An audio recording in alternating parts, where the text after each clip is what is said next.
This isn't your home anymore. The coffee maker died at exactly 11:47 p.m. on a Tuesday, which seemed about right for how my life was going.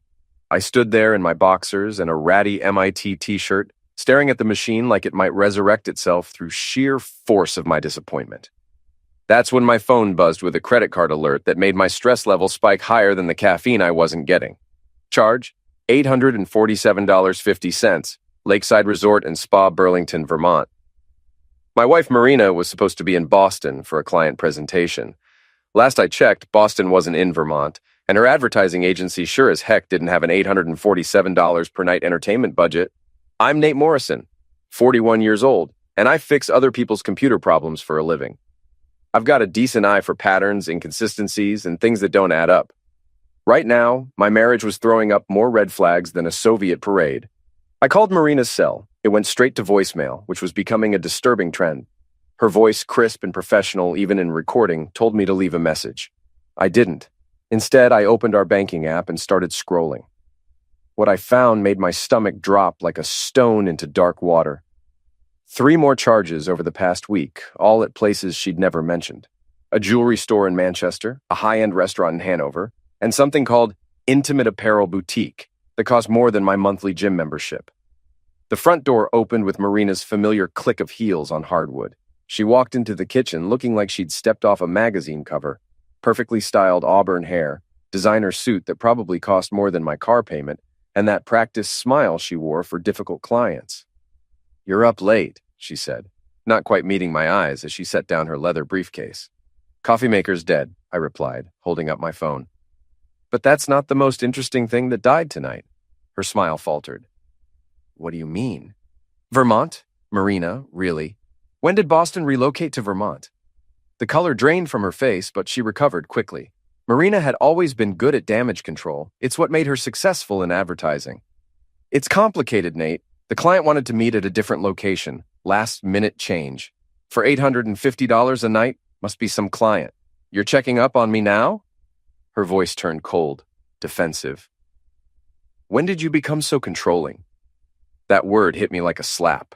Controlling. It's what she'd been calling me lately whenever I asked basic questions about where she was going or when she'd be home. Apparently, giving a single thought about your spouse's whereabouts was now considered toxic behavior. "I'm not controlling, Marina. I'm confused. There's a difference." She moved to the refrigerator, pulling out a bottle of wine like this conversation required liquid courage. "I can't do this anymore, Nate." "Do what?" "This?" She gestured vaguely between us. "The suspicion, the interrogation every time I come home, the way you look at me like I'm some kind of criminal. Maybe if you stopped acting like one, I'd stop looking at you like one." The wine glass slammed down on the counter hard enough that I was surprised it didn't shatter. "That's exactly what I'm talking about. You've already made up your mind about me, haven't you?" "Have I?" "Because from where I'm standing, the evidence is pretty damning." Marina turned to face me fully, and for a moment I saw something in her eyes that looked almost like relief. Like she was tired of carrying around whatever secret she'd been hiding. "You want the truth, Nate? Fine. Yes, I was in Vermont. Yes, I spent the night at an expensive resort, and no, it wasn't for work." The admission hung in the air between us like smoke from a house fire. I'd been expecting it, but hearing it out loud still felt like taking a punch to the solar plexus. "Who is he? Does it matter?" "It matters to me." She poured herself a generous glass of wine and took a long sip before answering. "Derek Ashford." The name hit me like a freight train. Derek Ashford, her business partner at the agency. Derek Ashford, who'd been coming to our house for dinner parties and barbecues for the past 3 years. Derek Ashford, who'd shaken my hand at last year's Christmas party and told me how lucky I was to have such an amazing wife. How long? 6 months. 6 months. Half a year of lies, of fake business trips and mysterious charges and cold shoulders in bed. Half a year of me thinking I was losing my mind, that maybe I really was becoming controlling and paranoid. "I want a divorce," she said quietly. "Yeah," I replied, my voice surprisingly steady. "I bet you do." She finished her wine in one long gulp and headed for the stairs. At the bottom step, she turned back. "I'll be staying at Lila's for a while. We can figure out the details later." Lila Brennan, her best friend since college. Another person who'd sat at my dinner table and smiled to my face while knowing exactly what Marina was doing behind my back. After Marina disappeared upstairs, I sat in my kitchen until dawn, staring at my phone and trying to process the complete implosion of my life. By the time the sun came up, I'd made a decision. If Marina wanted to play games, I'd play games. But I'd been fixing broken systems for 20 years, and I knew how to find the cracks in anything. I was going to find out exactly how deep this betrayal went. Jules Martineau looked like someone who'd seen too much of the world's ugly side and decided to charge people for the privilege of seeing it too. 50-something gray hair pulled back in a ponytail, wearing a leather jacket that had definitely seen better decades. The private investigator came highly recommended by my lawyer, who'd warned me that Jules was expensive but thorough. "Your wife's not very good at covering her tracks," Jules said, sliding a manila folder across the table of Murphy's Bar, the kind of dive where nobody asked questions and the beer was cheap enough to drown your sorrows without breaking the bank. I opened the folder and immediately wished I hadn't. Photos of Marina and Derek at the Vermont resort, holding hands by the lake. Marina laughing at something Derek was saying, her head thrown back in genuine joy, an expression I hadn't seen directed at me in months. Derek's hand on the small of her back as they walked into the hotel. "There's more," Jules said, taking a sip of whiskey that probably cost more than my lunch. The next batch of photos showed them at restaurants I'd never heard of, shopping together at boutiques in Manchester, and entering what looked like a very expensive jewelry store. The timestamp showed this had been going on for exactly as long as Marina had admitted. 6 months of systematic deception. "The interesting part isn't the affair," Jules continued. "It's the money trail." "What do you mean?" "Your wife's been spending a lot more than just hotel rooms and fancy dinners. She opened a credit card in your name 3 months ago, ran up about $15,000 in debt that you don't know about yet." My blood went cold. "That's identity theft." "Technically, yes, but proving it when you're married is tricky. She had access to all your personal information, and spousal fraud is hard to prosecute." Jules pulled out another set of documents. Credit card statements showing charges I'd never seen before. Designer clothes, expensive meals, a weekend trip to Montreal, and something that made my stomach lurch. A charge to a medical clinic for $800. "What's this one?" I asked, pointing to the medical charge. Jules' expression grew grim. "That's where it gets complicated, Nate. The clinic specializes in women's reproductive health. Based on the timing and the amount, I'd guess it was for a procedure she didn't want you to know about." The implication hit me like a physical blow. Marina had gotten pregnant, whether by me or Derek, I'd never know, and had terminated the pregnancy without saying a word, using my money to pay for it. Jesus Christ. "It gets worse. Your wife's been meeting with a divorce attorney for the past month.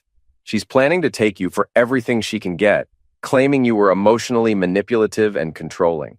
She's building a case that you isolated her from friends and monitored her every move." I laughed, but there was no humor in it. "Isolated her from friends? Her friends have been helping her lie to me for months." "Speaking of friends, you should know that Lila Brennan has been actively encouraging this affair. I've got text messages between them where Lila is pushing Marina to leave you and follow her heart with Derek." Jules slid a phone across the table. Marina's old iPhone that she'd apparently thrown away when she upgraded. "Found this in their dumpster. Amazing what people think is permanently deleted."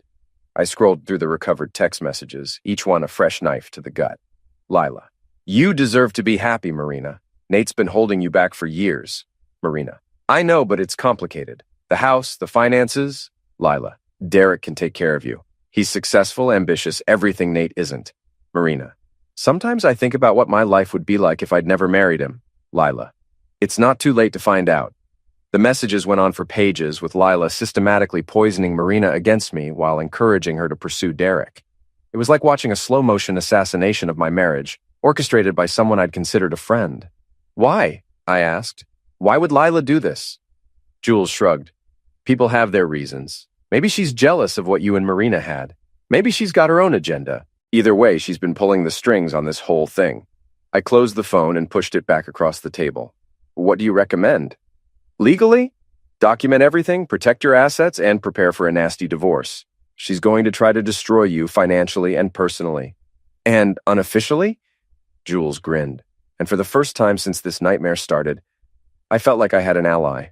"Unofficially, your wife and her friends have been playing a game where they know all the rules, and you don't. Time to change the rules." That night, I sat in my home office surrounded by printouts of bank statements, credit reports, and text messages. Marina was still staying at Lila's, and the house felt like a mausoleum, full of memories of a life that had apparently been a lie. I started making lists: Marina's vulnerabilities, Derek's pressure points, Lila's secrets. If they wanted to play dirty, I'd show them what dirty really looked like. But first, I needed to understand exactly how deep this conspiracy went, and I needed to protect myself from whatever legal and financial ambush they were planning. I opened my laptop and started typing. If Marina wanted to paint me as threatening and controlling, she'd need evidence. Time to make sure that evidence told the right story. The game was just beginning. The Pinnacle Advertising Agency occupied the top 3 floors of a gleaming glass tower downtown, the kind of building that screamed success and charged accordingly. I'd been there dozens of times for Marina's office parties and client events, always feeling slightly out of place among the creative types with their expensive haircuts and ironic vintage clothing. Today, I felt perfectly at home. I'd spent the past week putting my plan into motion. First, I'd legally separated our finances, moving my direct deposits to a new account that Marina couldn't access. Then, I'd canceled the credit card she'd been using for her affair, which had resulted in a furious phone call that I'd let go to voicemail. But the real masterstroke was the anonymous tip I'd sent to the agency's biggest client, Hartwell Industries, along with photos of Marina and Derek's romantic getaways. Apparently, Hartwell's CEO was a conservative family man who didn't appreciate his advertising team using company funds for extramarital affairs. The elevator dinged as I reached the 20th floor, where Marina's corner office overlooked the city. Through the glass walls, I could see her in an animated discussion with Derek and their boss, Mr. Kim. From their body language, it wasn't going well. Nate? Marina's assistant, Jessica, looked surprised to see me. Marina's in a meeting right now. That's okay. I'll wait. I settled into one of the uncomfortable modern chairs in the reception area and pulled out my phone.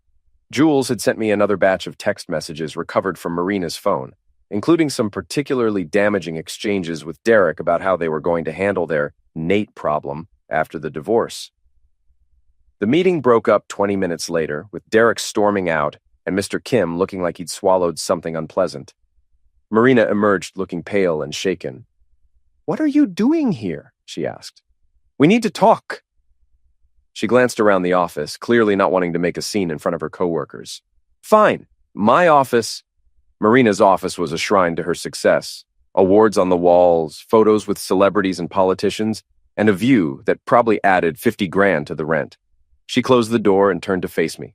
"If you're here to cause problems, Nate, I'll call security. Relax. I'm just here to return something that belongs to you." I pulled out a small velvet jewelry box and set it on her desk. Marina's face went white. "Where did you get that?" "Same place you did, Brennan Jewelers in Manchester." Funny thing about expensive jewelry stores, they keep very detailed records of their transactions, including the fact that you bought this with a credit card in my name. The necklace inside was beautiful. A delicate gold chain with a diamond pendant that had cost $3,000. Based on the text messages Jules had recovered, it was a gift Derek had surprised her with, using my money to pay for it. "That's not what happened," Marina said, but her voice lacked conviction. "Really? Because I've got the receipt right here, along with the credit card statement. Want to explain to me how Derek managed to surprise you with jewelry that I technically bought?" Marina sank into her chair, the fight going out of her. "How did you find out about the card?" "I find out about everything eventually, Marina. It's what I do for a living. I solve problems and find patterns. Your affair was just another system to crack. You're enjoying this, aren't you?" she said bitterly. "Enjoying it? My wife of 12 years has been systematically stealing from me while sleeping with my friend. No, Marina, I'm not enjoying this. I'm surviving it." I reached into my jacket and pulled out a thick manila envelope, setting it next to the jewelry box. "What's that?" "Divorce papers. I'm filing first, and I'm filing for cause: adultery, financial fraud, and emotional cruelty. I've got documentation for all of it." Marina's hands shook as she opened the envelope and scanned the first page. "Emotional cruelty? You're the one who's been spying on me, tracking my movements. Protecting myself from a wife who was robbing me blind. There's a difference. Nate, please, we can work this out. The affair, it was a mistake. I was confused, and Lila kept pushing me to..." "Don't..." I held up a hand. "Don't blame Lila for your choices. You're a grown woman who decided to betray her husband and steal his money. Own it." Marina started crying, but they were angry tears, not sad ones. You have no idea what it's been like living with someone who treats me like a roommate instead of a wife. When was the last time you told me you loved me? When was the last time you planned a romantic evening or bought me flowers or made me feel like I mattered? The accusation stung because there was truth in it. We'd grown apart over the years, settled into comfortable routines that had apparently become comfortable prisons for her. So you decided to fix our marriage by sleeping with Derek and stealing my money? I decided to find someone who actually wanted to be with me. Using my credit card to finance it? Marina wiped her eyes, smearing her perfect makeup. What do you want, Nate? Money? The house? Just tell me what it'll take to make this go away quietly. It's too late for quiet, Marina. Your boyfriend Derek is about to lose his biggest client because of your affair. Mr. Kim looked pretty unhappy when I walked in. And Lila? I smiled. Well, let's just say her husband Tom is going to be very interested in some of the text messages she's been sending you. You wouldn't. I already did. Turns out Tom's been suspicious about Lila's late nights and girls' trips for months. Amazing how helpful he became when I showed him evidence that his wife has been actively sabotaging other people's marriages. Marina's face went ashen. Nate, please, don't destroy other people's lives because you're angry with me. I'm not destroying anything, Marina. I'm just letting the truth come to light. If that destroys lives, maybe those lives were built on lies to begin with. I stood up and headed for the door. You've got 72 hours to respond to the divorce papers. After that, everything becomes public record. Wait, Marina's voice was small, defeated. What about us? 12 years of marriage. Doesn't that mean anything to you? I turned back to look at her, this woman I'd once loved enough to promise my life to. She looked smaller somehow, diminished by the weight of her choices. It meant everything to me, Marina. That's why this hurts so much. I left her there in her glass office, surrounded by the symbols of her success, crying over the wreckage of the life she'd thrown away for a few months of excitement with a man who was probably already planning his exit strategy. The elevator ride down felt like descending from a great height, leaving behind the rarefied air of Marina's world, and returning to the ground level where consequences lived. My phone buzzed with a text from Jules. Tom Brennan wants to meet. Tonight, 8 p.m., Murphy's Bar. Says he has information you'll want to hear. I smiled grimly. The game was accelerating, and all the players were finally being forced to show their cards. Time to see what other secrets this conspiracy had been hiding.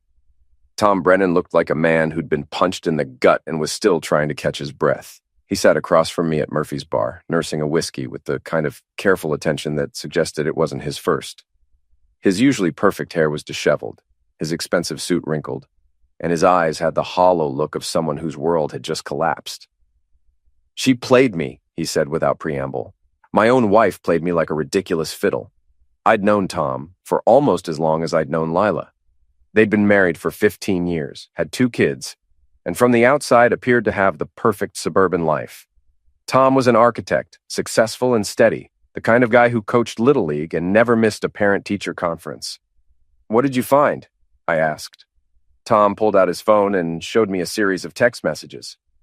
After you showed me those messages between Lila and Marina, I started digging deeper. Turns out my loving wife has been planning this whole thing for a lot longer than 6 months. The messages were damning. Conversations between Lila and Derek dating back over a year, discussing Marina's marriage and how unhappy she seemed. Lila systematically feeding Derek information about Marina's schedule, her interests, her vulnerabilities. Jesus, I muttered, scrolling through the texts. She was setting them up. It gets worse. Tom's voice was bitter. Remember that work conference Marina went to in Chicago last spring? The one where she supposedly met Derek for the first time as business partners. I nodded. Marina had come back from that conference full of excitement about new projects and opportunities. Lila arranged the whole thing. She knew Derek was going to be there, knew Marina would be vulnerable after that fight you two had about money. She practically threw them together. The fight he was referring to had been about Marina's spending habits. Nothing major, just the usual marital disagreement about budgets and priorities. But apparently Lila had seen it as an opportunity. Why? I asked. Why would she do this to Marina? To us? Tom's laugh was harsh. Because she hates you, Nate. Has for years. And she was jealous of Marina's marriage. Hates me? What did I ever do to Lila? Remember about 5 years ago when Lila was up for that big promotion at her marketing firm, the creative director position? I vaguely remembered Lila being stressed about some work situation, but the details were fuzzy. She was presenting a campaign that she claimed was her original concept, except it wasn't. She'd stolen the idea from a smaller agency and was passing it off as her own work. The memory came flooding back. I'd been doing some freelance IT work for Lila's company, helping them upgrade their servers, when I'd stumbled across the original campaign files. The metadata clearly showed they'd been created by someone else at a different company, months before Lila's supposed brainstorm. I had to report it, I said. It was plagiarism. If the client had found out later. You cost her the promotion. Heck, you almost cost her the job entirely. She's never forgiven you for that.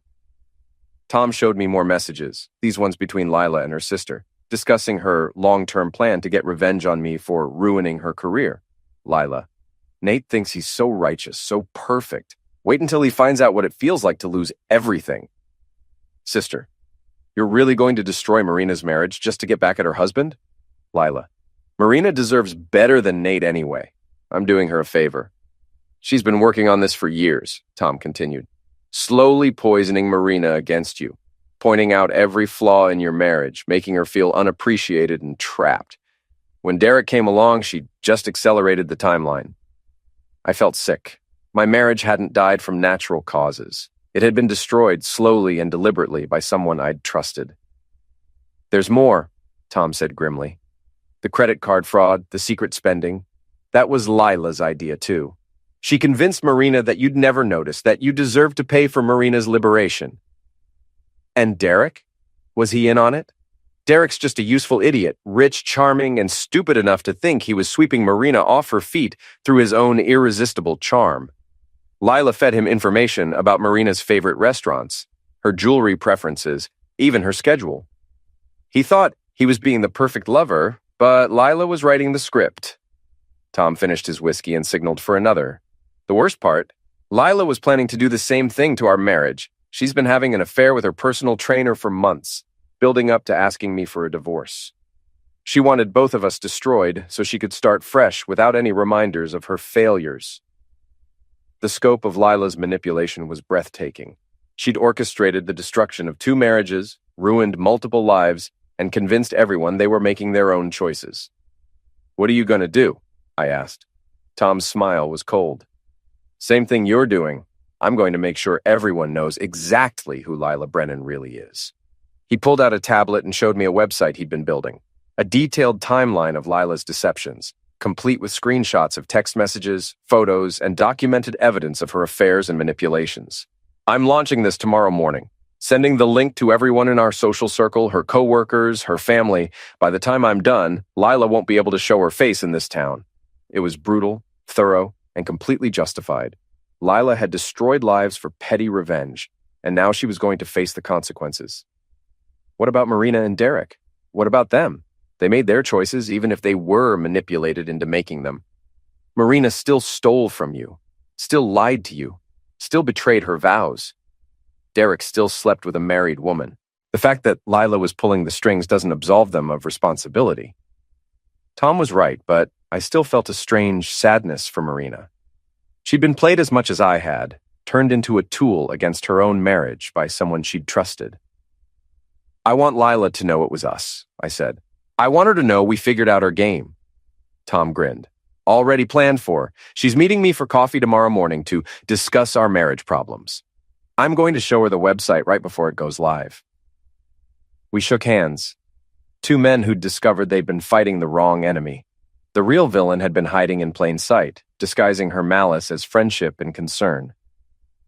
As I walked to my car, my phone buzzed with a text from Marina. We need to talk. There are things about Lila you don't know. I almost laughed. After everything Tom had just shown me, Marina was finally ready to tell me the truth about her best friend's manipulation. Too little, too late. But maybe it was time for one final conversation. One last chance to see if there was anything left of the woman I'd married beneath the lies and betrayal. The endgame was approaching, and all the players were finally going to be in the same room.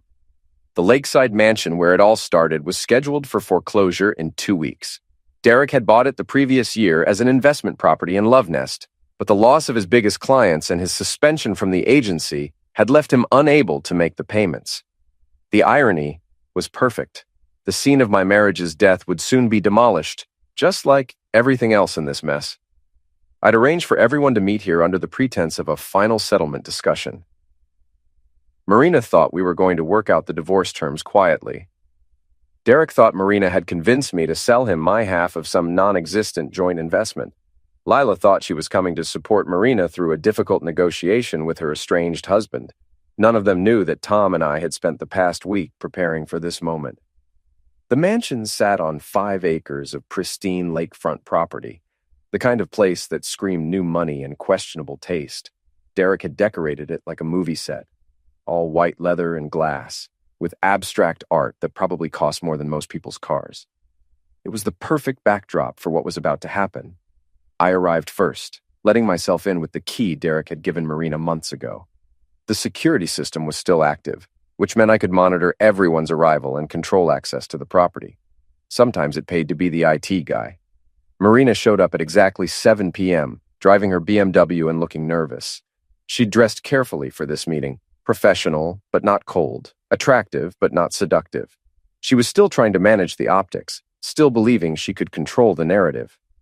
"Thank you for agreeing to meet here," she said, as she entered the foyer.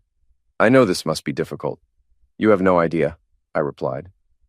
Derek arrived 10 minutes later, his usual swagger dampened by recent events. The loss of the Hartwell account had been a major blow to his reputation, and rumors about his affair with a married client were making the rounds in the industry. He nodded curtly at me and went to stand beside Marina, a gesture of solidarity that would have been touching if it weren't built on lies. Lila was the last to arrive, and she looked terrible. Tom had confronted her that morning with evidence of her manipulations, and the stress was showing. Her usually perfect hair was pulled back in a messy ponytail. Her makeup couldn't quite hide the dark circles under her eyes, and her hands shook slightly as she set down her purse. "All right," Marina said once everyone was assembled in the main living room. "Let's try to handle this like adults. Nate, what are your terms?" I walked over to the massive wall-mounted TV and connected my laptop. Before we talk terms, I think everyone should see what we're really dealing with. The first image that appeared on the screen was a text message between Lila and Derek from 18 months ago. "Marina seems really unhappy with Nate lately. Maybe you should ask her about it at the Chicago conference." Lila went pale. "Where did you get that?" "The same place I got these," I said, clicking to the next image. More text messages, emails, and photos showing the systematic campaign to destroy my marriage. The evidence was overwhelming and undeniable. Marina stared at the screen in shock. "Lila, what is this?" "I can explain," Lila started, but I cut her off. "No need. It's all pretty self-explanatory. For the past 2 years, your best friend has been orchestrating the destruction of your marriage as revenge for a work incident that happened 5 years ago." I clicked through more evidence. Lila's affair with her trainer, her plans to divorce Tom, her detailed timeline for breaking up both marriages. With each revelation, Marina's face grew more horrified, and Derek looked more confused. "You used me," Marina said to Lila, her voice barely above a whisper. "I was trying to help you," Lila protested. "You were miserable with Nate. You deserved better." "By manipulating me into having an affair? By convincing me to steal from my husband?" Derek finally found his voice. "Wait, you were feeding me information about Marina?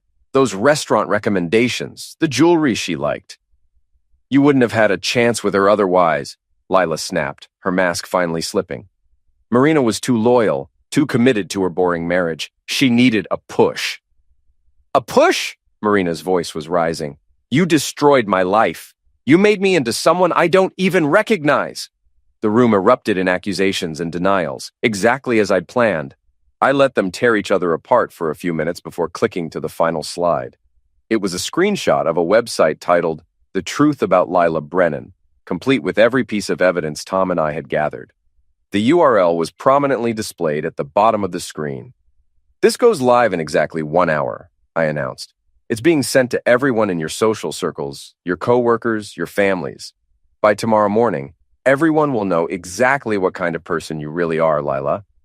Lila lunged for my laptop, but I'd anticipated that. I closed it and stepped back, smiling. "Too late, it's automated. Even if you destroy this laptop, the website still launches." "You bastard," Lila snarled. "You self-righteous, vindictive bastard. You think you're so perfect, but you're just as petty and cruel as anyone else." "You're right," I agreed. "I am petty and cruel. The difference is, I'm honest about it. I'm not pretending this is for anyone's good but my own. Marina was crying now, the full weight of her situation finally hitting her. Nate, please. I know I made mistakes, but I was manipulated. Lila used my feelings against me. Yes, she did, I acknowledged. But you still made the choices, Marina. You still decided to lie to me, steal from me, and sleep with another man. Lila didn't force you to do any of that. Derek, meanwhile, was staring at Lila with a mixture of disgust and dawning realization. You played me. All of it was fake. The connection I felt with Marina, the way everything seemed to fall into place. The connection was real, Lila insisted. I just facilitated it. By lying and manipulating and destroying people's lives, Derek shot back. Jesus Christ, Lila, what's wrong with you? That's when Lila completely lost it. She started screaming about how unfair everything was, how she'd been trying to help everyone, how we were all too stupid to see what was best for us. It was the tantrum of someone whose carefully constructed lies had finally collapsed. I pulled out my phone and showed them the screen. And that outburst is being recorded and will be added to the website as a bonus feature. The room went silent except for Lila's heavy breathing. Marina wiped her eyes and looked at me with something that might have been respect. You planned all of this, she said. Every detail. The meeting, the evidence, the timing. I wanted all of you to understand exactly what you'd done and exactly what it was going to cost you. I walked to the door and turned back for one final look at the wreckage. Marina, the divorce papers are final. You'll get what the law requires and not a penny more. Derek, enjoy explaining this to your remaining clients. And Lila, I smiled. Enjoy your new reputation. As I walked out into the cool evening air, I could hear them starting to argue again, their temporary alliance crumbling under the weight of mutual betrayal and blame. The website went live at exactly 8 p.m., and my phone immediately started buzzing with notifications as it spread through social media. By morning, everyone would know the truth about Lila Brennan and her web of lies. It wasn't justice exactly, but it was consequences, and sometimes consequences were enough. I drove away from the lakeside mansion for the last time, leaving behind the ruins of my marriage and the people who had destroyed it. The road ahead was dark and uncertain, but it was mine to travel. For the first time in months, that felt like enough.